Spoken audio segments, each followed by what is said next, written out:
como él. Has leído los libros de los profetas, así que ya sabes todo acerca de la rebelión de Israel. Ahora, todas juntas, estas tres características nos permiten entender este pequeño y fascinante libro. Joel es un autor bíblico que estaba sumergido en las primeras escrituras bíblicas, y su reflexión acerca de ellas le ayudó a hacer sentido de las tragedias de su época y también le dio esperanza para el futuro. Profundicemos y veamos cómo funciona este libro. En los capítulos 1 y 2, Joel se enfoca en el día del Señor. Este es un tema clave en los profetas y describe eventos en el pasado, cuando Dios se apareció de manera poderosa para salvar a su pueblo o para confrontar la maldad. Piensa en las plagas en el libro de Éxodo. Pero el profeta vio en estos eventos pasados cosas que señalaban a un futuro, cuando Dios confrontaría una vez más el mal que está entre su pueblo, pero también entre las naciones, y traería salvación a todo el mundo. Así que aquí, en los capítulos 1 y 2, Joel ha unido dos poemas paralelos que se enfocan en este tema. El capítulo 1 es acerca del día del Señor del pasado. Él comienza anunciando un desastre reciente. Una plaga de langostas ha devastado Israel. Y su descripción de la plaga recuerda el día del Señor contra Egipto.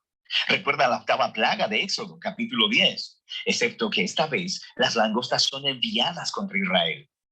Así que Joel llama a los ancianos y sacerdotes a guiar al pueblo en arrepentimiento y oración.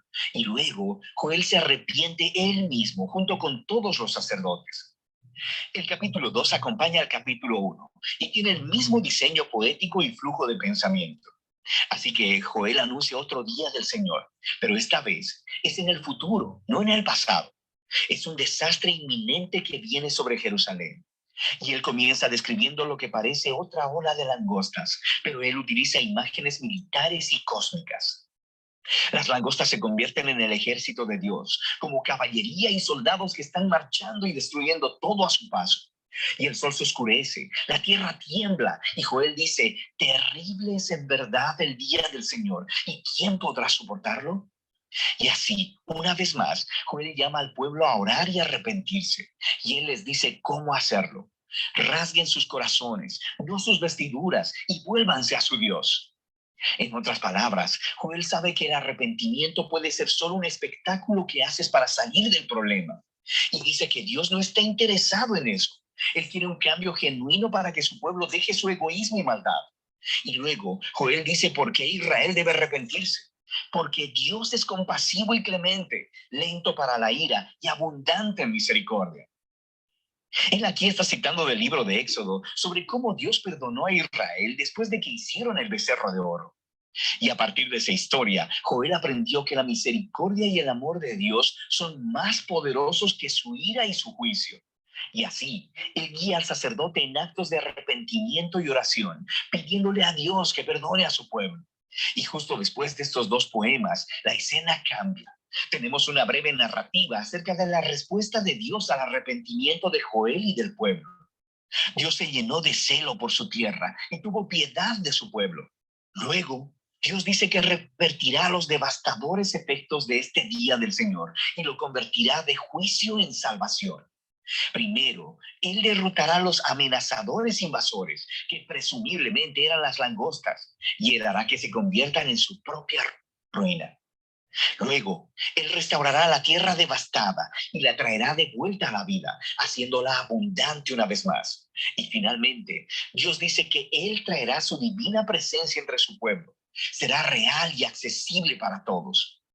Ahora, hasta este punto, los poemas cuentan una historia poderosa acerca de Joel guiando a Israel a ver cómo su pecado los llevó al desastre y al juicio divino, y que con el Dios de misericordia siempre hay esperanza. Pero Joel ve en todos estos eventos del pasado una imagen del día del Señor en el futuro. Así que en la sección final del libro, Joel escribe tres poemas adicionales, donde la respuesta de Dios se expresa en tres partes. Y él entreteje imágenes de otros libros proféticos y expande hasta crear una visión de esperanza para toda la creación. Primero, la esperanza de la presencia de Dios entre su pueblo se expande en una promesa acerca de cómo, en un día futuro, el mismo Espíritu de Dios, la presencia viva de su persona, llenará no solo el templo, sino a todo su pueblo. Y aquí Joel está tomando de las promesas de Isaías, Jeremías y Ezequiel, de que el Espíritu de Dios vendría a transformar y empoderar a su pueblo para que ellos puedan amarlo y seguirlo en verdad. Joel luego toma la promesa de Dios de que él confrontará al amenazante invasor. Y Joel ve en estas devastadoras langostas una similitud con las violentas y arrogantes naciones de su tiempo que devastan y oprimen al pueblo. Así que él toma de las promesas de Isaías, Sofonías y Ezequiel sobre el futuro día del Señor, en el que Dios confrontará al mal entre todas las naciones y hará que su violencia se vuelva sobre ellas mismas, trayendo justicia para corregir todos los males. Y finalmente, Joel toma las imágenes de la restauración de la tierra y ve una esperanza para la renovación de toda la creación. Así que él toma las promesas de Isaías, Ezequiel y Zacarías, de que al día de justicia final de Dios le seguirá una restauración de todo el mundo, un nuevo Edén, donde la presencia de Dios en Jerusalén fluirá como un río y traerá renovación cósmica. De manera que el poema de Joel termina con el perdón y la misericordia de Dios, inaugurando una nueva creación.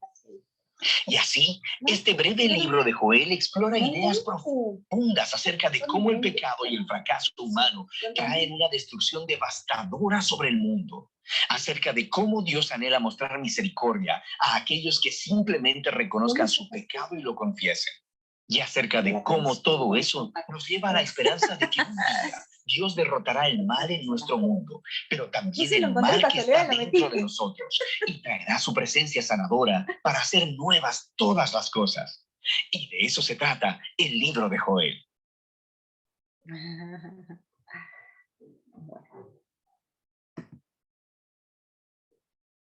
Sí, sí, sí. Ah, no, este no.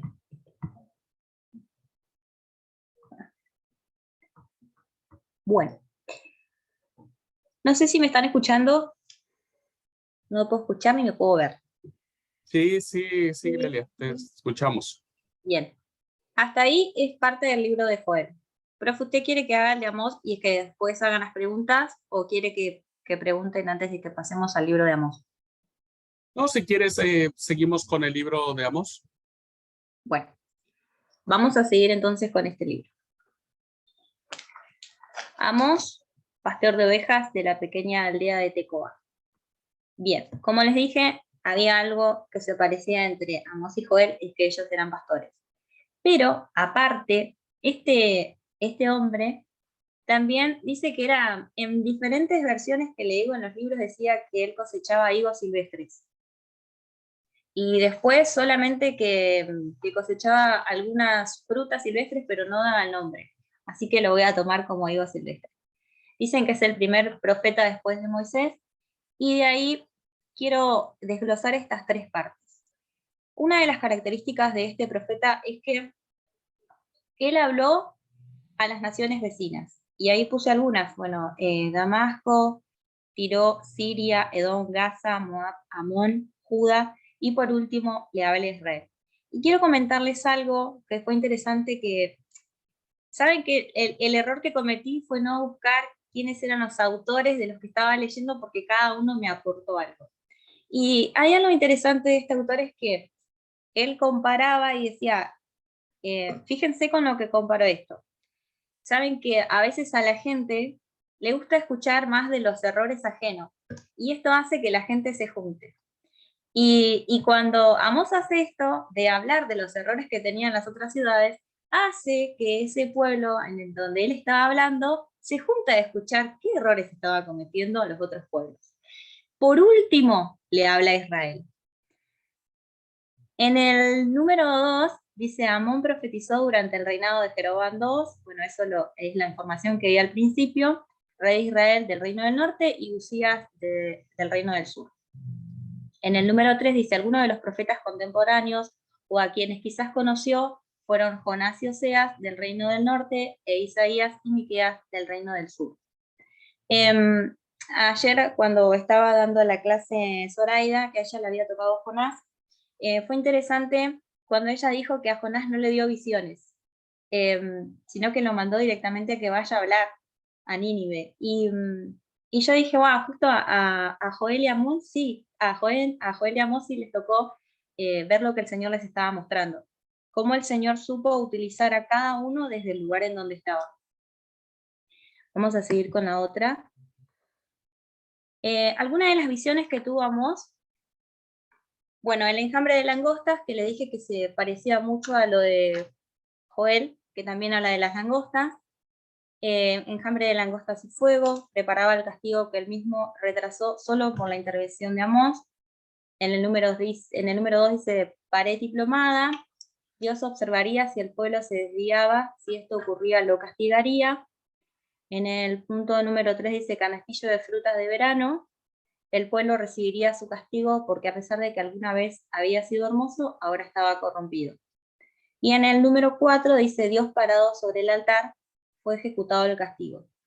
Esas son algunas de las visiones que Amós tuvo que hablar y que contar, porque recuerdan que el profeta iba a hablar al pueblo, ¿no? Entonces imagínense todas las cosas que él iba y decía que el Señor le iba mostrando. Dios condena al pueblo de Israel por estos pecados. Según lo que yo pude entender de los profetas, es que el Señor nos amaba tanto que los mandó para que pudiéramos arrepentirnos, podamos entender que Dios era el único Dios que había. Y en este puse 3 puntos. En el punto número 1, algunas de las cosas que este pueblo estaba haciendo y que realmente lo estaba haciendo muy mal, era vender a los pobres como esclavos. Y ahí me da algunas citas bíblicas, Deuteronomio capítulo 15, verso 7, y Amós capítulo 8, verso 6. Fíjense, en el número 2 dice explotar a los pobres, me da también algunas citas bíblicas, y participar en pervertidos pecados sexuales, tomar garantías colaterales ilícitas para los préstamos, adorar falsos dioses. Por ahí, en la parte de Joel, no, como decía el video, no hablan del pecado específico, pero en este sí, en este más o menos nos da cuáles eran los pecados que estaba cometiendo el pueblo e incluso nos da las citas bíblicas para que podamos buscar. Bueno, para ir ya a la conclusión, elegí 3 puntos. Y en realidad en la conclusión traté de rescatar lo que me había faltado en los otros pasos. Hay una historia muy interesante en el libro. Dice, antes de terminar quería contar qué pasó con Amós, Amasías, sacerdote de Betel, y Jeroboam. Cuando Amós estaba profetizando, que esto también lo saqué de otros libros, de otros lugares, pero como les dije, no anoté quiénes eran los autores, después habrán que pueda corregirme si sí o si no. Amós había profetizado, a mí me gustaría que ustedes sí puedan tener el libro de Amós abierto y puedan buscar en el capítulo 7, verso 10,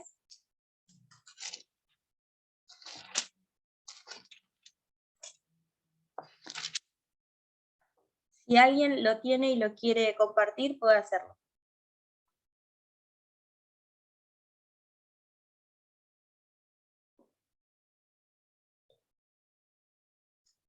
Yo voy a leerlo. Dice, entonces el sacerdote Amasías de Bet, él envió a decir a Jeroboam, rey de Israel, Amós se ha levantado contra ti en medio de la casa de Israel. La tierra no puede sufrir todas sus palabras. Gracias. Y el, a ver. El 7-9, que alguien lo pueda leer.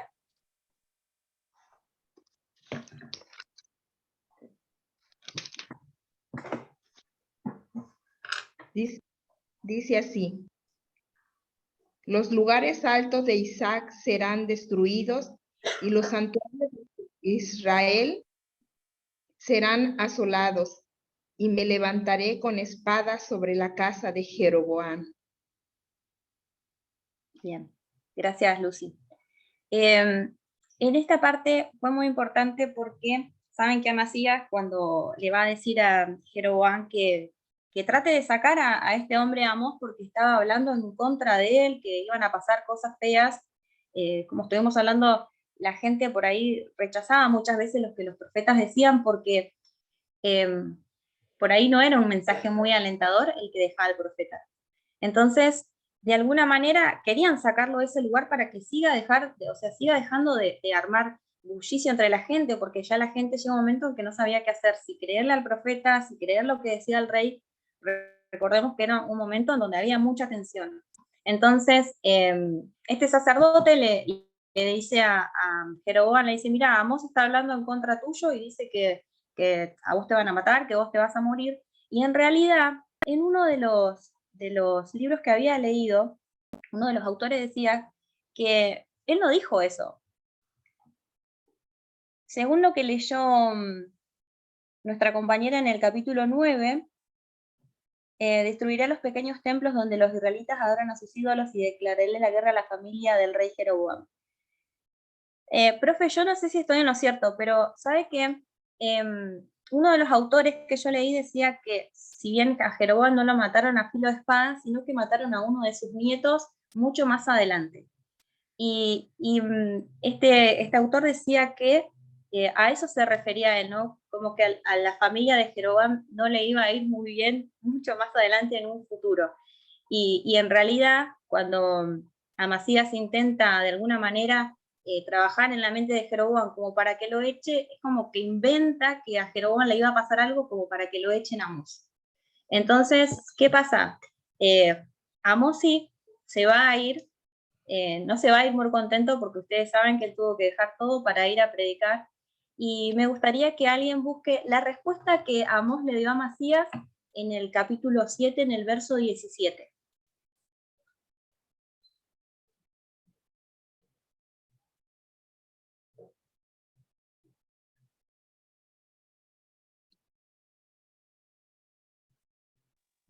Voy a leer. Por tanto, así ha dicho Jehová: tu mujer será ramera en medio de la ciudad, y tus hijos y tus hijas caerán a espada, y tu tierra será repartida por suerte, y tú morirás en tierra inmunda, e Israel será llevado cautivo lejos de su tierra. Amén. Gracias, Lucy. ¿Se acuerdan que de esto nos había hablado Abraham unas clases anteriores? Y por ahí cuando yo leí esto dije, yo me acuerdo que Abraham habló sobre esto. Y qué respuesta que le dio, ¿no? Fue una respuesta muy fuerte, y yo creo que a nadie le gustaría que le respondan de esa manera como Amós le respondió. Pero ¿saben qué? Le respondió de esa manera, agarró sus cosas y se fue. Pero aún así, cuando él se fue, el Señor le siguió mostrando algunas visiones. En el número 2 dice, el pueblo no deseaba la palabra de los profetas como Amós la proclamaba.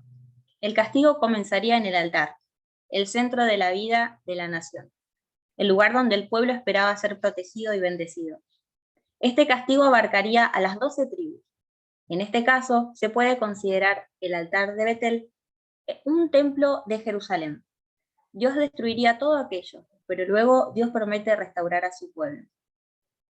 Y en el número 3 dice, el pacto que Dios hizo con David establecía que uno de los descendientes de David estaría sentado en el trono para siempre. Pero el exilio hizo suponer que esto sería imposible. Dios restaurará el reino según lo prometido. Esta era una promesa para Israel y para Judá a través del Mesías. Esto fue lo que quise compartir con ustedes. Esta fue la conclusión que pude sacar.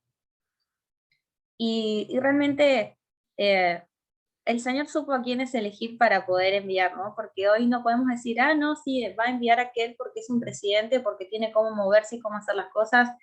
No, en realidad el Señor eligió a los más humildes, y fíjense que estas personas vivían lejos, vivían en el interior, no vivían en la gran capital, y para ellos debe haber sido muy difícil tener que llegar a la capital y no sé, me imagino cómo habrán ido vestidos, no sé, imagínense en la actualidad que venga alguien del interior a querer profetizarnos, o por ejemplo, vimos de acá, desde Entre Ríos hasta Buenos Aires, a querer cambiar, por ejemplo, lo que dice el presidente, cómo lo va a ver la gente, ¿no?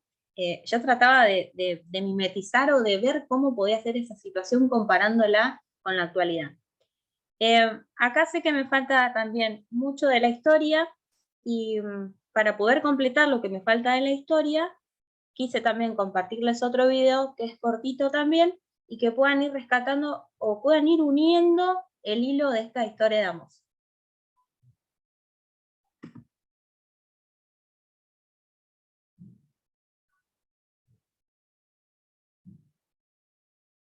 El libro del profeta Amós. Amós fue un pastor y un cultivador de higueras que vivió cerca de la frontera entre Israel del norte y Judá en el sur. El norte había obtenido su independencia unos 150 años antes. Recuerda Primera de Reyes capítulo 12. Y estaba siendo gobernado por Jeroboam II, un exitoso líder militar.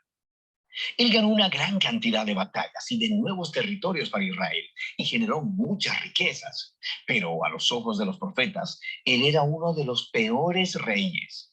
Su riqueza lo llevó a la apatía y a permitir la adoración idólatra a los dioses de Canaán, lo que lo condujo a la injusticia y a ignorar a los pobres. Y llegó a un punto en que Amós no pudo soportarlo más. Él sintió que Dios lo llamó a ir hacia el norte, hasta Betel, una ciudad importante que tenía un gran templo, y empezar a anunciar la palabra de Dios al pueblo. Y este libro es una colección de los sermones, poemas y visiones que pronunció a lo largo de los años. Fueron compilados posteriormente para comunicar al pueblo de Dios acerca del mensaje divino al reino del norte. Y es un mensaje que todavía necesitamos escuchar hoy. El libro tiene un diseño bastante claro. Los capítulos 1 y 2 son una serie de mensajes a las naciones y a Israel. Luego, los capítulos del 3 al 6 son una colección de poemas que expresan el mensaje de Amós al pueblo de Israel y a sus líderes. Los capítulos 7 al 9 contienen una serie de visiones que Amós experimentó, las cuales describen el venidero juicio de Dios sobre Israel.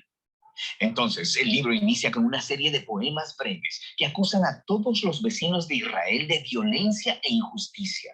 Y esto es un poco extraño, porque la primera oración del libro dice que Amós va a hablar contra Israel. Pero mira cómo funciona esto. Conforme Amós está nombrando todas estas naciones vecinas, puedes ir a un mapa y ver que él está creando un círculo. Y cuando termina, Israel queda justo en el centro, como un blanco en la mira. Y sobre Israel, Amós desata una acusación poética que es 3 veces más larga e intensa que todas las demás. Él acusa a los ricos de Israel por ignorar al pobre y permitir graves injusticias en su tierra. Específicamente al permitir que el pobre sea vendido a la esclavitud y luego le niegan el acceso a la representación legal. Y Amós pregunta, ¿es esta la familia a quien le fue una vez negada la justicia y quien fuera esclavizada en Egipto? ¿La familia que Dios rescató de la opresión y la esclavitud? Se acabó la fiesta, dice Amós. Dios está harto de soportarlos. Y así, la introducción de la siguiente sección explica.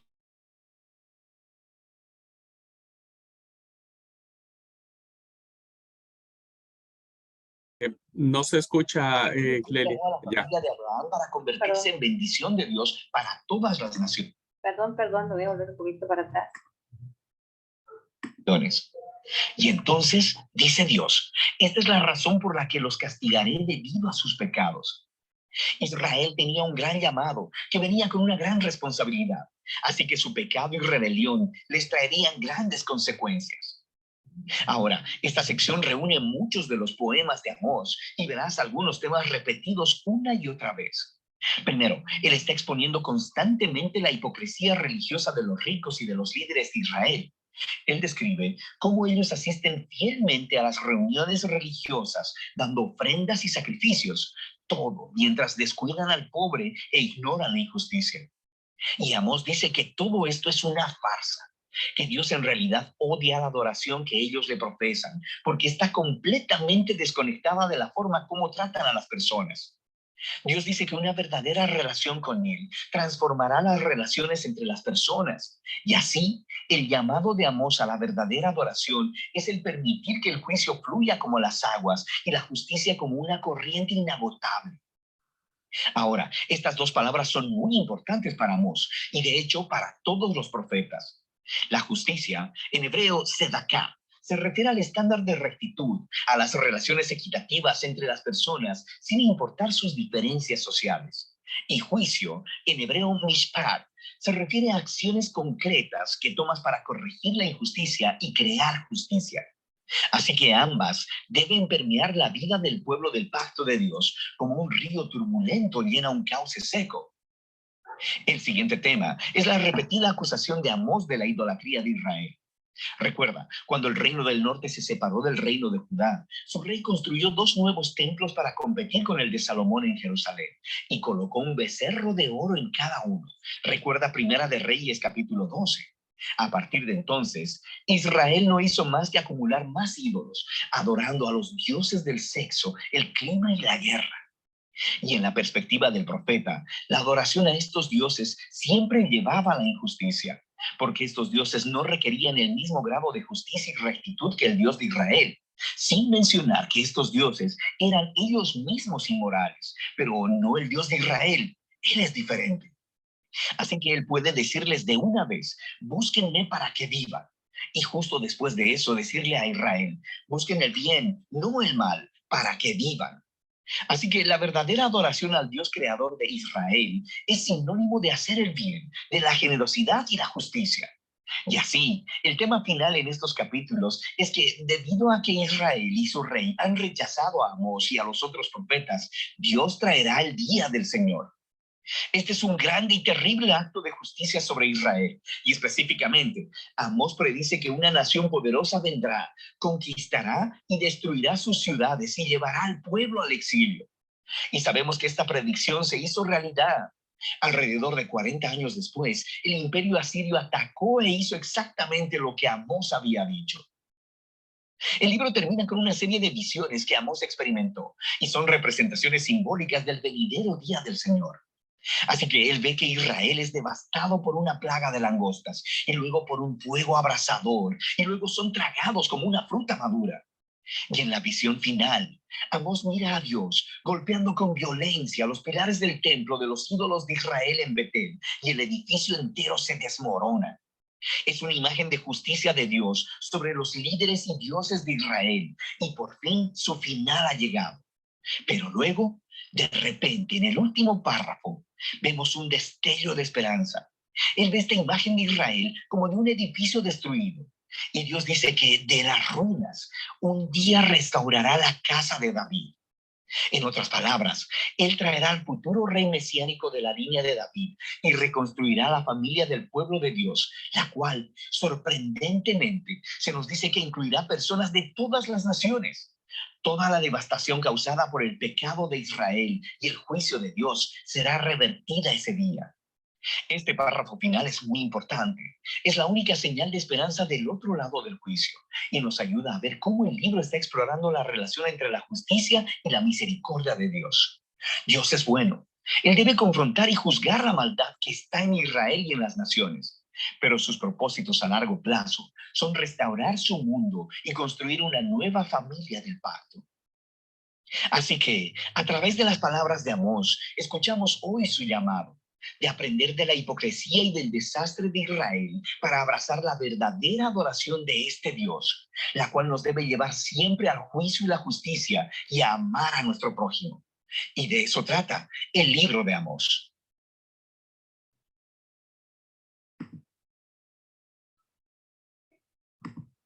Bueno, hasta acá era la presentación de estos 2 libros. Y bueno, como recalqué al principio, el Señor nos amó tanto que siempre buscó la manera de poder salvarnos. Así que bueno, muchísimas gracias por ver el video y bueno, profe, ahí le dejo a usted para que arregle lo que estaba mal.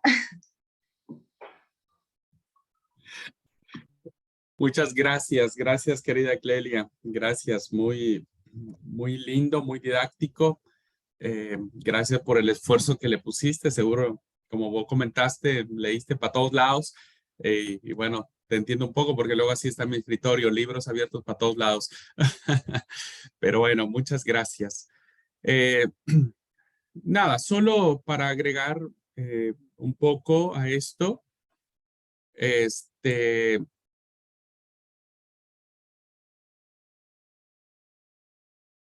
Nada más estaba viendo, sí. Yo aquí creo que ya te ayudé a salir, Lelia. Bueno, solo para decir algo acerca de estos libros. Nosotros vemos en el caso del libro del profeta Joel, que es un libro muy interesante porque es un libro que habla acerca de una expresión muy propia del profeta Sofonías, que lo vamos a ver posteriormente cuando a alguien le toque el profeta, que tiene que ver con el día del Señor. Día del Señor muy de la mano con el tema de las langostas que aparecen en el pasaje del profeta Joel. Y si nosotros lo comparamos, el concepto que se tenía del día del Señor en labios o en la concepción del profeta Sofonías, nos vamos a dar cuenta que él plantea el día del Señor como un momento de ira, como un momento de cólera, de juicio y de destrucción por parte del Señor. Evidentemente, este juicio, que es sumamente terrible en labios del profeta Sofonías, debe tener una escapatoria. Solo lo planteo, lo vamos a ver cuando se vea el libro. Y la forma de liberarse de ese castigo será buscando al Señor, buscando, haciendo la justicia y la humildad. Esto sucederá lo mismo con el profeta Joel. El profeta Joel anunciará el día terrible del Señor, pero a comparación de eso, dirá el profeta Joel en el capítulo 2, versículo 13, el Señor es compasivo y clemente, paciente y misericordioso, y sobre todo se arrepiente de las amenazas. ¿Qué es lo que vemos en esta dinámica que estamos viendo en los profetas, hermanos? Miren, los profetas, y lo corroboramos ahora con Amós, no tenían la intención de adivinar el futuro, no tenían la intención de decir, bueno, ¿qué va a suceder en el siglo XXI? O tenían una bola de cristal, o tenían artes adivinatorias, ¿no? Que les permitía tener o desarrollar o satisfacer, más bien esa es la palabra, satisfacer el morbo de conocer el futuro. Los profetas actúan en su presente, en su contexto y sobre todo, perdón, hermanos, no tengo COVID, así es que no se preocupen. Sobre todo en las situaciones que está viviendo el pueblo. Joel en este caso es del reino del sur, ¿no es cierto? Y él habla acerca de la importancia que va a tener el derramamiento del Espíritu Santo, del derramamiento del Espíritu, que a la luz del Nuevo Testamento, perdón, sale y no sale. Vieron que hay momentos donde sentís que tienes que estornudar y no sale y te da hasta bronca. Bueno, en fin, que después en el Nuevo Testamento se interpretará como el derramamiento del Espíritu Santo en Pentecostés, ¿no es cierto? Y se hablará acerca de esta benevolencia que tiene Dios para con el pueblo, como lo ha mostrado con todos los profetas. Las denuncias que hacen los profetas tienen que ver en función siempre de lo que es la injusticia. Y lo vemos claramente con el profeta Amós, este pastor de Tecoa, ¿no? Que según el testimonio de sus discípulos era un bueyero, un recogedor de higos silvestres, se va a enfrentar a una situación mucho más dramática. No le quiero minimizar a lo que sucedía en Jerusalén, pero el reino del norte era un desastre. Era un desastre. ¿Qué es lo que tenía el reino del norte, hermanos? El reino del norte resulta que dadas sus distintas, alianzas que tenían con otros pueblos, el reino del norte llegó a ser mucho más pujante económicamente en cuanto a edificios. Tenían mucha plata más que el reino del sur. El reino del sur tampoco era tan pobre, pero no se comparó con la gloria y la magnificencia que el reino del norte empezó a tener. Esto hizo, hermanos, que el país se enriqueciera de una manera brutal, brutal. El problema que esa riqueza y esa opulencia y esa forma de vida tan cheta, tan finolis, ¿no? Provocara una grave desigualdad social. Por eso, hermanos, el mensaje del profeta Amós va a ser un mensaje muy confrontativo, igual que el del profeta Oseas. no había otra forma de hacerlo con el Reino del Norte. Los profetas del Reino del Norte no podían profetizar de manera muy liviana porque nadie les iba a hacer caso, ¿no? Entonces el profeta Amós es un profeta que se plantea en una época donde hay una gran descomposición social, una gran descomposición social. La suerte de los ciudadanos modestos, pobres, humildes, ¿no? Estaba básicamente en manos o a la suerte de los poderosos y de los ricos. Se daban tremendas injusticias y un contraste brutal entre ricos y pobres, ¿no? Los pequeños agricultores, por lo regular, se hallaban a merced de los grandes prestamistas y de los grandes latifundistas que existían, dueños, terratenientes que tenían de la tierra. Y ante las graves calamidades que existía de manera natural, como sequías, plagas, fallos en las cosechas, los pobres terminaban vendiendo o hipotecando sus tierras hacia los más poderosos, ¿no? Y finalmente, cuando no podían pagar, pues terminaban siendo esclavos. Esta grave descomposición social, hermanos, fue un sistema duro en sí mismo que se vino a albergar mucho más con la ambición que los ricos y los poderosos querían tener, sobre todo los comerciantes. El comerciante siempre se aprovechaba de las balanzas adulteradas, ¿no?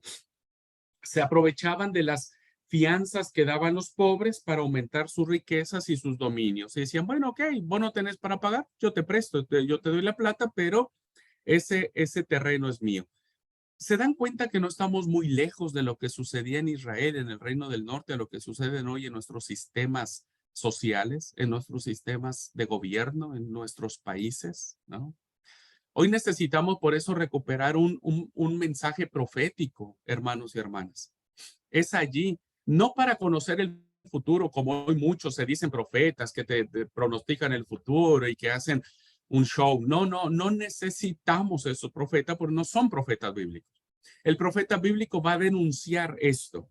Y lo vemos claramente porque otra cosa que sucedía en el Reino del Norte, hermanos, es que era muy común que se falsearan los pesos y las medidas, que se recurrían a trampas legales y a soborno de los jueces.